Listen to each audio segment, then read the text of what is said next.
Hello, here we go again, another Sunday episode. Where to start? 17C, which is 62.6 Fahrenheit, that's accurate, isn't it? 88% humidity, 1018 millibars, and the flag, I still haven't replaced it. It really is all tattered and torn, but what's it doing? It's blowing a little breeze from the west, so that's not bad. Blue sky, it's Friday, and the time is, I still haven't fixed that clock, I must put a battery in that. Where's the other clock? Time is 7 o'clock, just gone, 7:05. Now, Jason wants to know, have we progressed as a society? That's an interesting question. Have we progressed as a society or as people, as human beings? As Jason puts it, since the Stone Age times, well, we have, obviously, since the Stone Age times, yes. We now use proper tools rather than flints. We have power tools. We have electricity, which we didn't have then. But what Jason is getting at, not necessarily with the Stone Age in mind, but later on, Victorian times, 1700s, 1800s, 1900s, have we progressed as a society? Interesting question that, Jason. It's also interesting how you started your email. Ray, I know you don't talk about politics. You're quite right there, Jason. This isn't about politics, okay. So why mention politics then, Jason? I don't talk about it. And your email isn't about politics, so what's going on? He says this could be deemed to be political, but it's not. It's about our society and the way things are at the moment in Britain. Oh, yes, I must add that. This is Britain, not America or Australia, anywhere else. What Jason is talking about is shoplifting, phones being grabbed, mobile phones being grabbed, people going past on bicycles, snatch your phone, snatch your handbag, your briefcase or whatever you've got, they'll snatch that. The shoplifting has got, well, it's so bad now in not just London, everywhere, and the grooming gangs all over the place. Yes, this could be classed as political, Jason, but it's not really. Let's forget politics, as you say, forget politics. This is just our society that we're talking about, the way things are and the way things were back, well, I was going to say years ago, decades ago, I suppose now. Jason goes on to say, I'm just going to read snippets from the email because it's quite a lengthy email. When he was young, I think you must be about my age, Jason, from what you said. When you were young, if you heard that someone had been murdered in London, it was headline news. It was almost world news. Someone's been murdered in London. Stone the crows. Someone's been killed. Whereas now, it just seems to be an everyday occurrence. Well, I agree, Jason. Yeah, I agree. Whenever I look at the news, someone's been stabbed here or shot there, or I don't know what's going on. So as a society, have we progressed? Well, probably not. We've got worse, haven't we? In many respects. I don't know. It's a funny old world, isn't it? And as he says here, I can only see it getting worse. Do you agree, Ray? He says, well, I suppose I have to agree. It does seem to be getting worse, doesn't it? You go back to last year, the year before that, it does seem to be getting worse. He's also going on about, what's that? Sorry, Jason, going on about. He's also talking about, now let's stick to going on about, solar panels on farmland. Is that a good idea? Well, again, a lot of people would say, yeah, we need solar panels, electricity, but not on farmland. Why not, as people have said on the telly, put them on car park roofs and on shopping mall roofs, anywhere where there's a big flat roof or even a sloped roof, anything. Cover them with solar panels because we won't see them, will we? Up there on a supermarket roof, we won't see them. Why fill the countryside? Acres and acres. There are plans now for acres and acres of solar panels just to cover the farmland. Of course, the farmers are saying this is good agricultural land. Other people are saying it's not good agricultural land at all. It's not good for crops. It's not good for anything. As usual, someone's lying. There are so many things that you've mentioned, Jason. I can't go through them all. People having their watches stolen. Yes, there was a chap, wasn't there, in London, had his watch stolen and he was murdered in the process. This would never, I have to agree, Jason. Everyone has to agree. This would never have happened in the 50s, the 60s. Yes, of course, there were muggings. There were people that went shoplifting. There were people that broke into banks and stole money. People stole cars. It wasn't all rosy in the garden back then. But now it just seems to be so rife. That's the word, is it? Rife everywhere. I went downtown the other day, as you know. I went to the dentist and the optician and whatever else I did. And I didn't like it down there. I won't say I didn't feel safe. This was early morning, 8:30, 9 o'clock in the morning. There weren't that many people about. So I won't say I didn't feel safe, but I was wary. I was looking around. I don't know where's that come from? TV news, I suppose. Now you could say, well, all this, you shouldn't watch all the news on the telly, So that's where it's come from. But I was wary. I won't go out now. I won't go over to the local shops at night if it's dark. Fortunately, at the moment, it doesn't get dark till about 9 o'clock at night. But of course, in the winter, it's dark at 4:30 in the afternoon. I won't go out in the dark. Now, some of you will be saying, well, why not? It's not that bad. Surely down on the south coast where you live. Well, there are various stories I've heard from Brighton, which is only 10 miles east of me, 10 miles along the coast. And I've heard stories about the town where I am, people being stabbed and various other things. So it is getting closer to where I am. But I don't know what the answer is. I mean, this is Jason's question. What's the answer? Well, I've no idea, Jason. Don't get asking me. Oh, by the way, it's Friday, as I said. I normally start on a Thursday. I was trying to sort out my computer. I was trying to make one of my other radios communicate with the computer. I've got my main radio doing that. They handshake and they talk to each other, whatever they do. But my computer must be sulking. I'm not talking to the radio. I'm not doing that. I've tried all the settings and everything. There we are. Anyway, Jason, thank you for your email. There's a lot more to it. I won't read some of it out because that is getting a bit political, but all very interesting. Anyway, what do you think? Raise rants at protonmail.com. What do you think about all this? Do you feel safe to go out at night? In the old days when I was what was I? Not a Sea Scout. I forget what I was. A life boy. My mother made me join the life boys when I was about 10. I had this uniform and we had to go to weekly meetings. Now that was, how far away? Half a mile? No, probably a mile from where I lived. And I had to go in the winter. I think the meetings were at 6 o'clock, 6 till 7. I walked there and I walked back on my own. I wasn't afraid at all. I was fine in the dark, in the winter, walking on my own. No trouble at all. And I don't remember any stories about shoplifting. As I said, there were shoplifters back then. Someone would nick a packet of crisps or whatever from a shelf, but it wasn't rife. Okay, what else have I got in my notes? Thank you, Jason, for that. That's all very interesting. We had 2 tomatoes on the plant.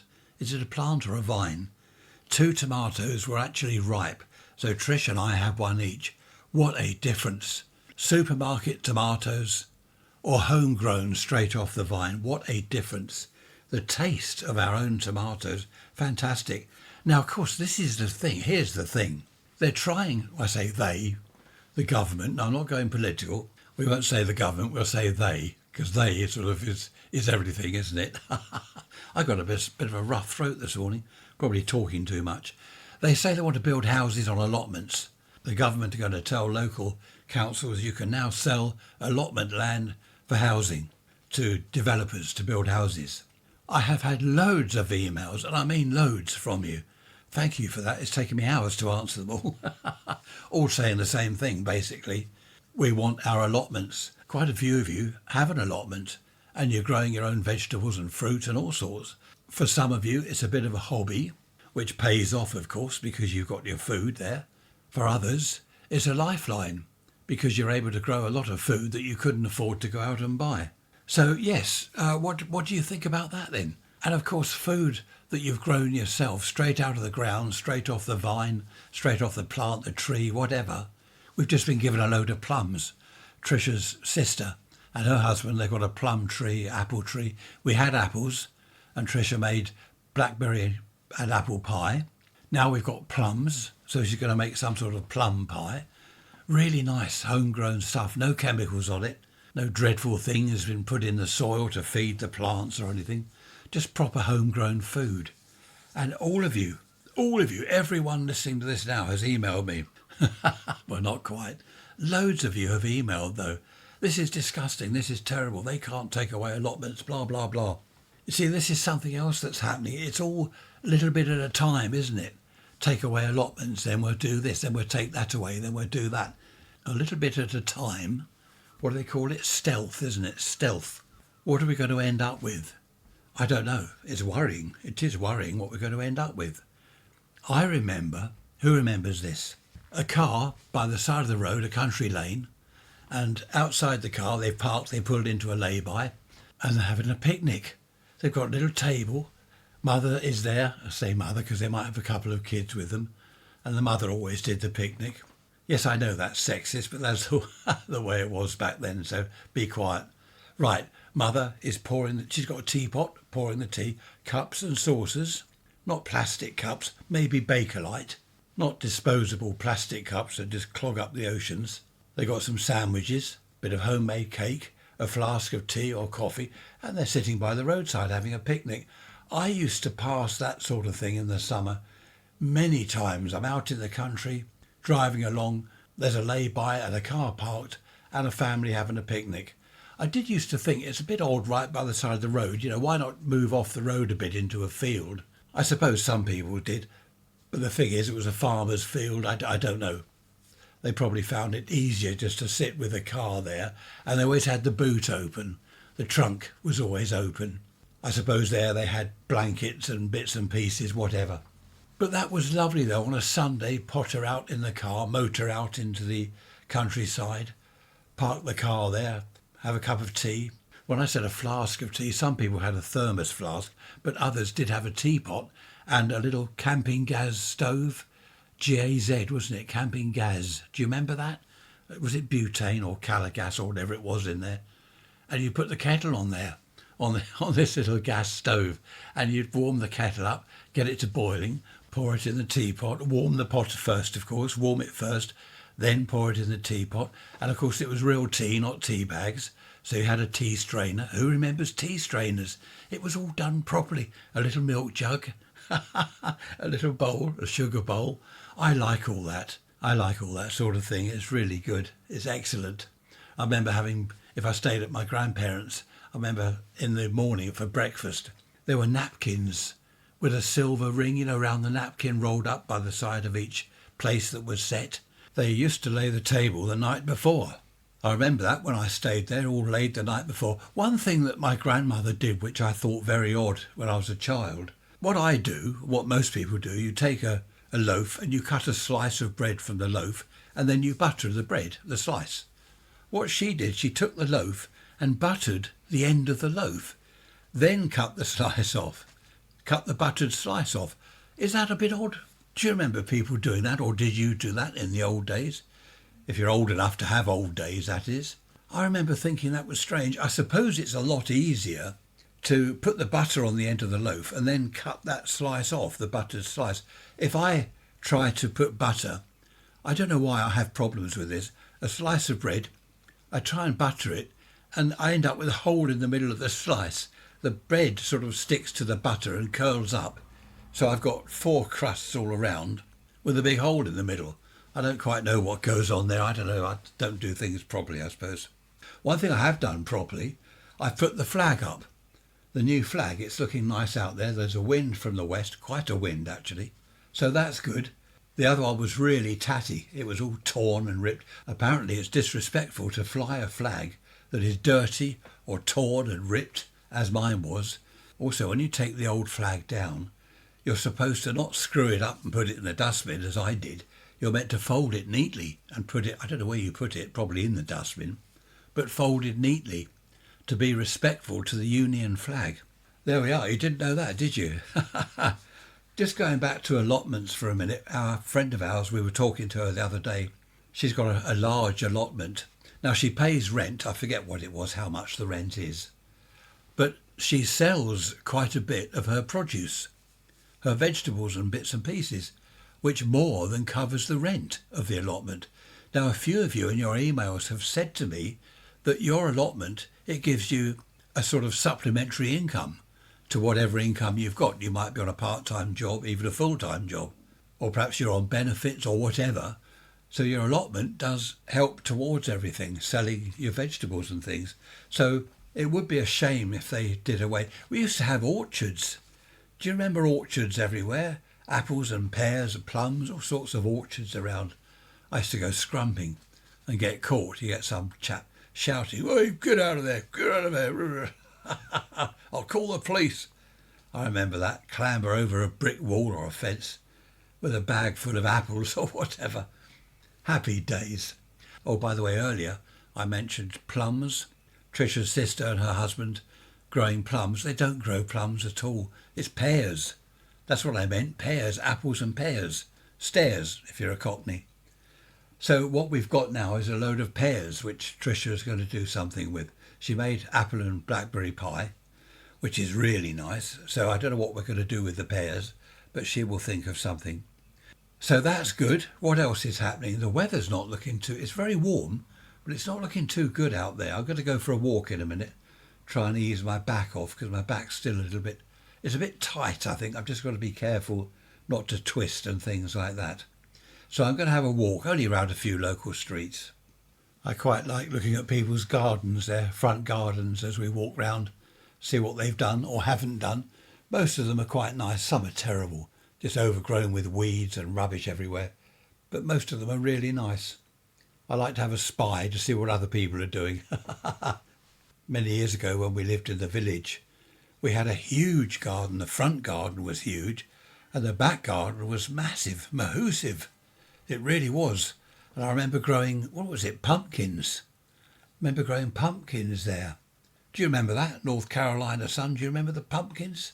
And they spread sort of across the lawn. These big creepers went out and every now and then there's a huge pumpkin. That was nice. And I grew runner beans. I think I've told you that before because I filled our chest freezer with runner beans. I wouldn't want a huge garden now.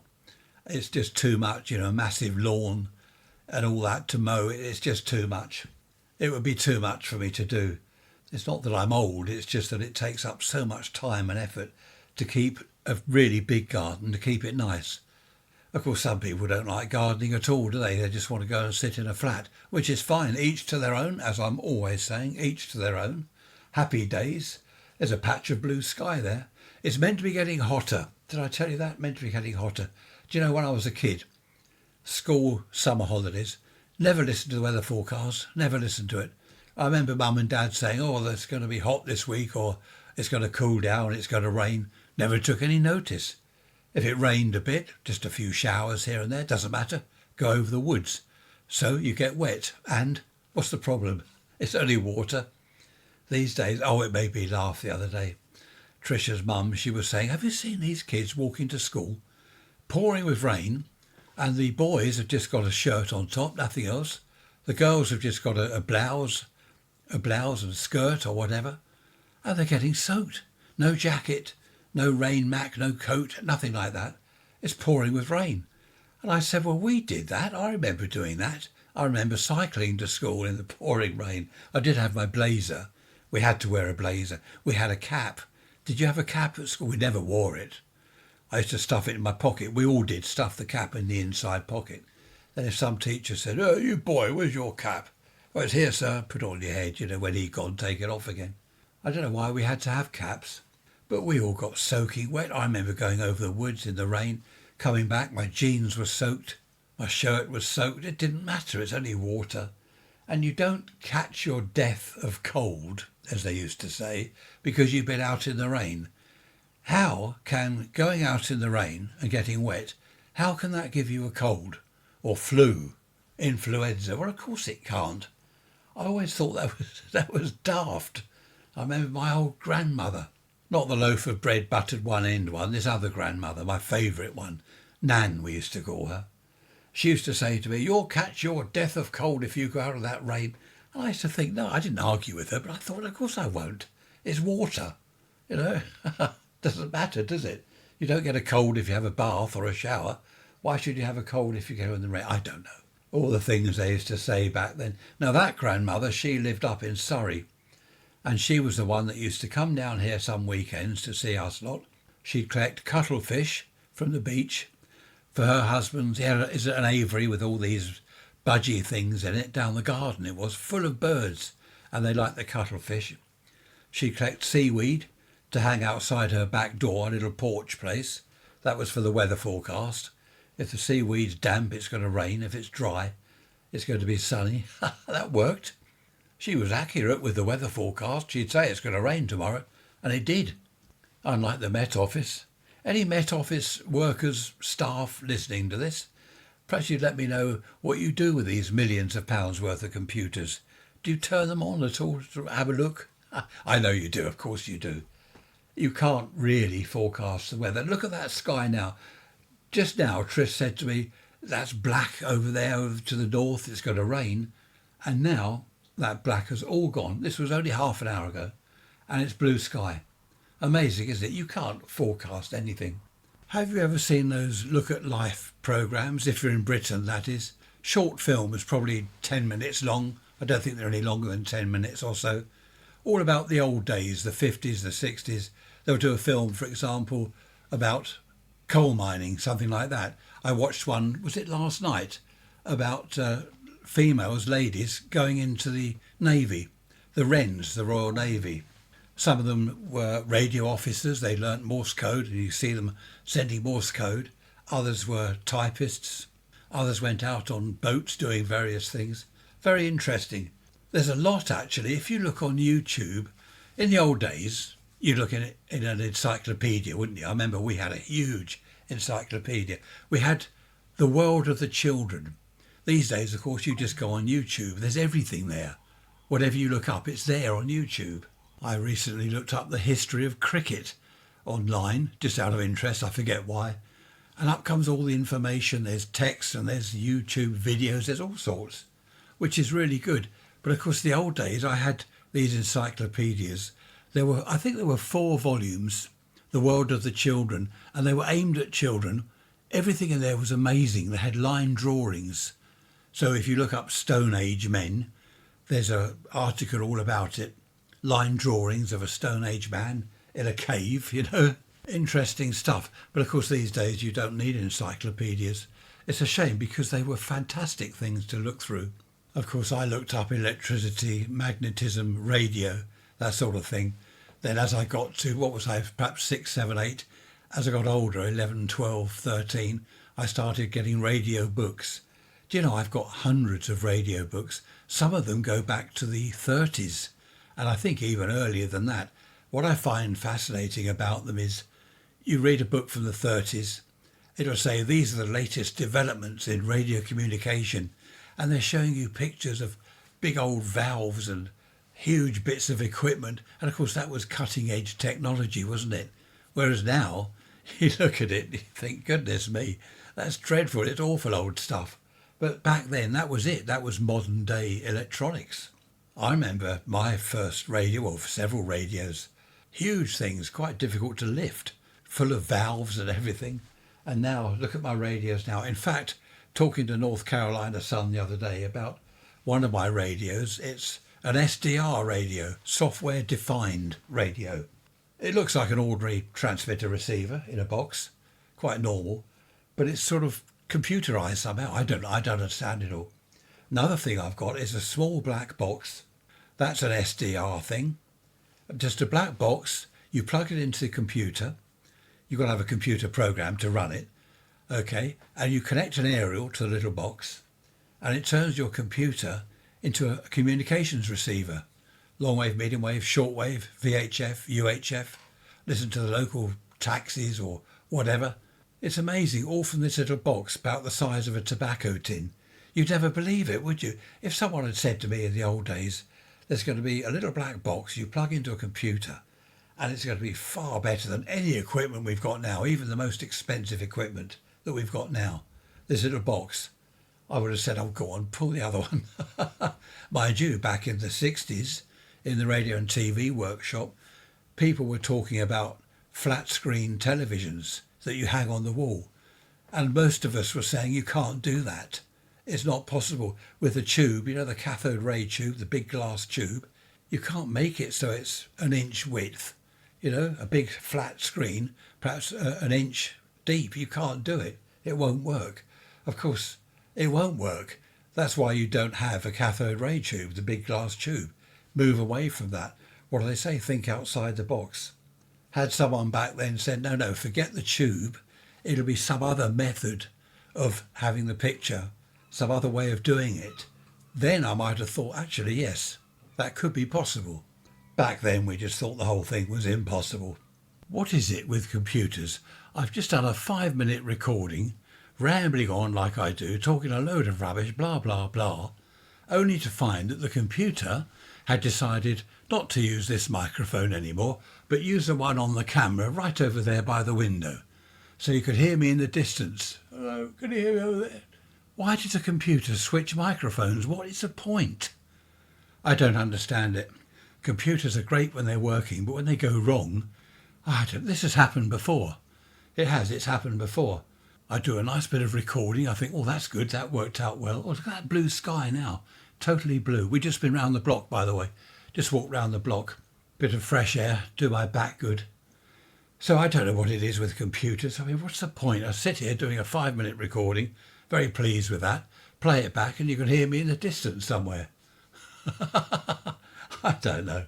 Do you remember that film? Was it Space Oddity, that film, 2001, whatever it was? Hal, the computer. The spaceman was outside the spaceship, wasn't he? And he said, Hal, let me back in, open the door. I can't do that. Hal said, I can't let you back in. Hal, open the door. And the computer wouldn't let him back in. Why don't computers speak to you? Well, I know some do. But why didn't this one say, switching microphones now? Or something like that. Then I could say, no, don't switch microphones. Don't. Right? You do as I say, not what you say. Perhaps it's AI. Perhaps it's been taken over by some alien somewhere from Mars. Anyway, it's working out. What I have to do is just tap the microphone so I know that this one's working. Because I've got the one by the window, which is for videos, on the camera. I've got another one over there, which I record other things on radio type things. Then I've got this one here. There's another one over there, which is a guest microphone for interviewing people, but no one wants to be interviewed. I've asked lots of people, do you want to chat to me doing a podcast? Do you want to come and sit down? We'll have a chat about whatever, your work or whatever you do. Oh no, I'm not talking on a microphone. I'm not going near a microphone. Won't catch me talking on those things. Why not? What's wrong with you? Anyway, I'm on the right microphone now. I'm going to have a cup of tea. Just done this walk. The wind's getting up a bit. I'm going to have a break, have a cup of tea. I had my cup of tea. That was yesterday. It's now Saturday morning. A beautiful day. The new flag. A little bit of wind from the west, which is nice. Blue sky. Everything's looking good. We've had a weather warning. Here we go. Heat health alert begins on Monday. Another heat wave is on the way. By the look of the weather today, that could be right, actually. We will see. We shall see what happens on Monday. As I say, it's now early Saturday morning. Email from Terry. Hello, Terry. He says, in your area, Ray, do you have people cycling on the pavements with no lights? Cycling in the roads with no lights? Do you have I like this. Do you have parked cars with the headlights on? They just sit there parked with the headlights on. Yes, we do, Terry. I know exactly what you mean. In fact, only the other evening we were coming back from somewhere. It was dark and there was a car parked on my side of the road, so facing me directly, with the headlights on. I had to slow right down because I couldn't see. Obviously, I couldn't see around him. I put mine on full beam, the main beam, which helped a little bit, but it's illegal. It is against the rules of the road. I don't know why people do it. I think what it is, basically these people are just ignorant, thick. What is it? Pig ignorant, as my grandfather used to say. He's pig ignorant. They just don't think. A lot of drivers on the road don't think, do they? They drive along. They believe they're the only car on the road. I don't understand it. No thought for anyone else, no consideration. I've seen taxi drivers do it. They'll pull up, they get out of the car, to get suitcases out of the boot or whatever, let the passengers out. They're on the wrong side of the road with the headlights left on. It's illegal. So that's that, Terry, a good old moan about. Nothing like a good old moan on a Saturday morning, is there? What have I got written here? I've written here, we had paper bags and paper carrier bag. Oh, yes. This is Penelope. That's a nice name. Hello, Penelope.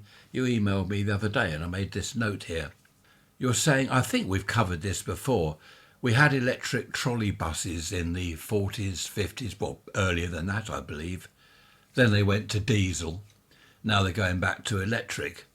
We had paper bags. For example, the greengrocer would wrap your carrots, your vegetables, your grapes, whatever, in a brown paper bag. We had paper carrier bags in shops. Then we all went to plastic bags, didn't we? Now they want to go back to paper bags. We had paper straws, drinking straws, wax-covered drinking straws. Then they went plastic. Now they want to go back.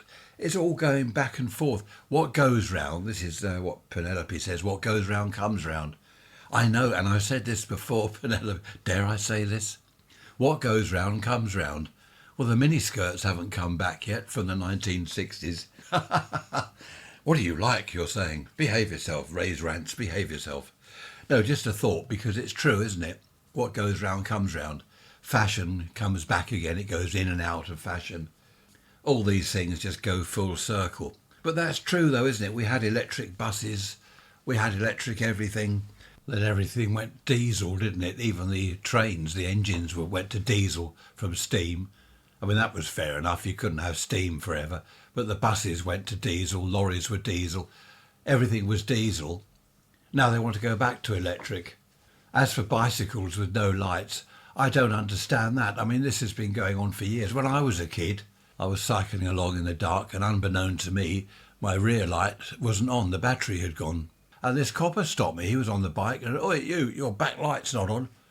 What's your name and address?" And he didn't do anything, but he was just trying to frighten me. Well, not frighten me, but make me aware, I suppose. I always went out with lights on my bike. And of course, the old dynamo lights, do you remember those? You stop at a junction or wherever you stop, your lights go out. And my dad was giving me a lift home one evening. I was, 13, 14, I don't know where I'd been. And he nearly hit this cyclist who'd stopped at a junction. We were turning into the junction. It's pitch dark. You couldn't see the chap. And my dad stopped and he opened the window and he said, "You haven't got any lights?" And the chap said, "I have. It's a dynamo."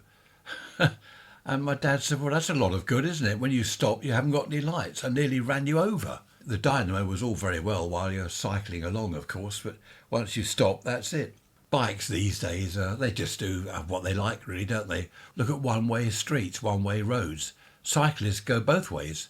They don't care. They don't think it applies to them. I'm not being rude to cyclists. It's just that the times we have driven down a one-way street and there's a bicycle coming towards us and they've shouted, "You're supposed to move over, let bikes through. Well, it's a one-way street. Doesn't apply to us." It does apply to cyclists. Anyway, that's enough of that. Look at that blue sky. I do like the new flag. Had a couple of comments already about the flag. A friend of mine wanted to put up a flag, a Union flag. I was talking to him on the radio and I said, "We just got the new one and I've put that up." He said, "I wouldn't mind a flag," but he said, "I wouldn't want to cause any trouble. Someone come round and trash my house." That's worrying, isn't it? I must admit I have thought about our flag. A car did pull up once. Trish was out the front doing something with the car. And this car pulled up and this chap said, "Why have you got that flag there?" And she said, which was the truth, it was the Queen's, whatever it was, the coronation or whatever, I can't remember what it was. And he said, "Oh, it's not political then."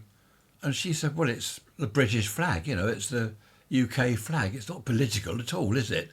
I went out there because I saw this going on from in the house. I went out and he said to Trish, "What would you say if I flew a flag outside my house, a foreign country flag?" What's he on about, a foreign country flag? She said, "I don't care what you do. I don't even know where you live. You fly what you like outside your house." I walked up to the car. He drove off. He obviously thought, right, I'm not going to have any confrontation with a bloke. One thing having a go at a woman. But what's his problem? It's the Union flag. The reason we put it there, to be honest, is the pole, 18-foot pole, holds up one end of my aerial wire out in the front. And I think it was Trisha's idea. She said, "Why don't you get a flagpole, stick a flag on the top, and then you could have your wire to it and people won't realise what it's for. They'll just think it's a flag," which it is. Anyway, it's been up there for years now. Going back to bicycles, well, not so much bicycles now, it's electric scooters, isn't it? These things whiz along. They really do move.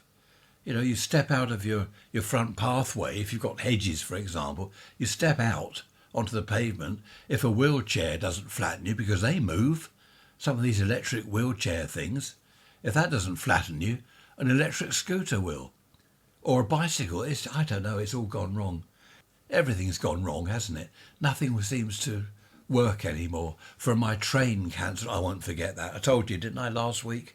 First time in 10 years I want to catch a train. They cancel it. It's not funny. The first time I wanted to go on a train in 10 years, it was 10 years, if not more. I think the last time I went on a train was to Chichester. And that's got to be 10 years ago at least. Anyway, I won't be catching a train anymore. I don't like buses. I don't like anything. Nothing new on the trail cam down the garden. You know, it records movement at night. Well, I say nothing new. A mouse, we've got Mickey Mouse living down there somewhere. And his little eyes you can see as he walks around in the dark. The camera actually starts recording when he's there. So it's quite sensitive. A load of sparrows early one morning. They were flying all round the camera and they set it off. But no more foxes. I'm looking for a hedgehog. That's what I'm waiting for. We used to have 3 or 4 hedgehogs in the garden every single night, and we gave them proper hedgehog food.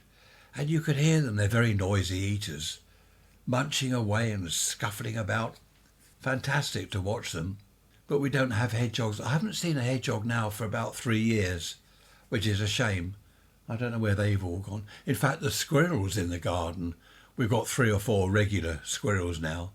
For 2 or 3 years, we didn't have any squirrels, which was odd. And another time, we didn't have any sparrows. Now we've got about 100 million sparrows that seem to live in the garden. But we went for a whole year, if not 2 years, no sparrows, so I don't know what's going on. Don't forget to email me, rants@protonmail.com. Have a look at the web page as well. I've not added anything new, have I? What did I put on there last? I can't remember now. rants.info. Looking forward to the new computer being sorted out, get that up and running, and then I shall have words with my old computer that I'm using at the moment. Why don't you talk to my radio? Why are you ignoring my radio? You're not listening. I don't know. Amateur radio, ham radio. It was a great hobby. It still is a great hobby. In the old days, the 60s, you'd build a transmitter and receiver, put an aerial up. I've told you this, haven't I? And that was it. These days you need to be a computer scientist or IT technology person or something just to get the radio thing working. I don't know. Again, that's progress, isn't it? Our old car's still going. We spent a bit of money on that this year. What was it? Service, MOT, cam belt, all that sort of stuff. So that's good. Off to the Isle of Wight next May. And I'll tell you why I'm mentioning that now. Because before we know it, it'll be next May. We always book when we leave, we book to go again the year later. And we always look at each other, Trisha's mum, her friend and us, and, oh well, next time we're here, it'll be a year, another year gone. And before we know it, we're back there. I don't know where the time goes. We're now into August. What's the date today? I was going to say it's the 23rd. No, that's the temperature. That's the temperature in here. It's the 9th, isn't it? The 9th today. You'll be listening to this tomorrow, the 10th. Okay, I shall love you and leave you. I've got some emails to answer. rants@protonmail.com. I've got several to answer here, so I must get on with that. And I shall see you on Wednesday with a midweek message. Behave yourselves. Don't get caught if you're naughty. Look after yourselves. Thanks for listening as always. Bye-bye for now.